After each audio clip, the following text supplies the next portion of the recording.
মাতাজিরা বাসায় আছেন? এই যে দোল পূর্ণিমার জন্য আসছিলাম, আগামী 14 মার্চ শুক্রবার দোল পূর্ণিমা। একটু রাজুকে ভিক্ষা দেন, অনেক কিছু মাতাজি আপনারা একটু দেন। আরে দোলের দিন যাবেন বিকালে সন্ধ্যা অভিষেক। হ্যাঁ আছি আছি সবাই। তো সুপ্রিয় গৌর ভক্তবৃন্দ, আজকে আমরা চলে আসছি সকাল বাজার। এটা হচ্ছে কলাপট্টি বলে, সম্ভবত রামচন্দ্রপুর পাড়া। তো আপনারা সবাই আমাদের এই গৌর পূর্ণিমা মহোৎসবে আসবেন এবং এই উৎসবে যোগদান করবেন। এবং কলিযুগের যে যুগ ধর্ম, এটা প্রবর্তন করার জন্য চৈতন্য মহাপ্রভু আসছেন। বলছি কলিযুগে ধর্ম হয় নাম সংকীর্তন, চারিযুগে চারি ধর্ম যুগেরই কান। সুনমিশ্র কলিযুগে নাহি তপযোগ্য, যেজন কৃষ্ণ ভোজে তার মহাভাগ্য। এই কলিযুগে আমাদের পতিত পাবন শ্রী চৈতন্য মহাপ্রভু, তিনি হচ্ছেন পাবন অবতার। তিনি বদ্ধজীবকে উদ্ধার করার জন্য তিনি গোলকের প্রেমধন নিয়ে আসছেন। আর সবাই আপনারা যাবেন ওই দিন, অভিষেক হবে সন্ধ্যায়। হ্যাঁ, সন্ধ্যায় মহা অভিষেক।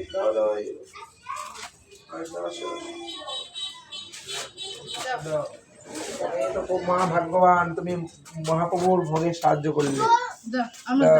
হরে কৃষ্ণ, হরি বল। ঠিক আছে, এই শুক্রবার পরে শুক্রবারে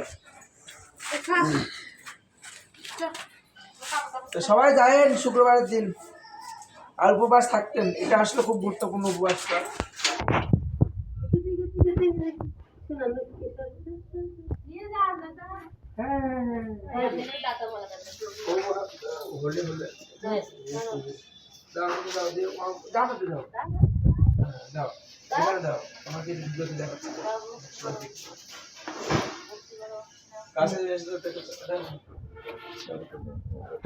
ভগবানের সেবার জন্য দিচ্ছে, আপনারা সবাই যাবেন। হরে কৃষ্ণ, হরে কৃষ্ণ।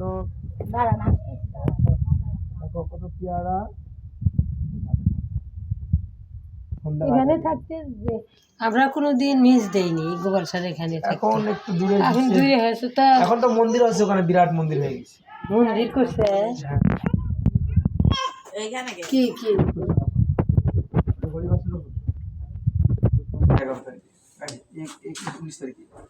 যাই হোক,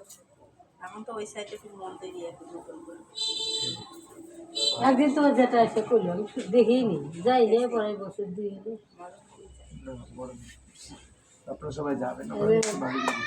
ওগুলো আসে চাল চাল দিয়ে যাবেন ওই যে বড় বড় অনুষ্ঠান, রথে যাবেন, অন্নকূটে যাবেন। অন্নকূট হয়, অন্নকূটে একই থাকতে আমরা করছি। আসতে দেয়া ঠিক আছে। আচ্ছা যাবেন সবাই, কৃপা করে যাবেন দোল পূর্ণিমাতে।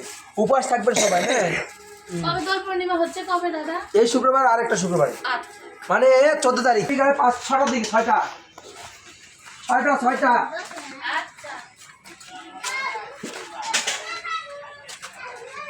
আর করতে হবে না, একটা বানাও নিয়েছি, এই 2-3টা নিলাম, এটা করা দেবো।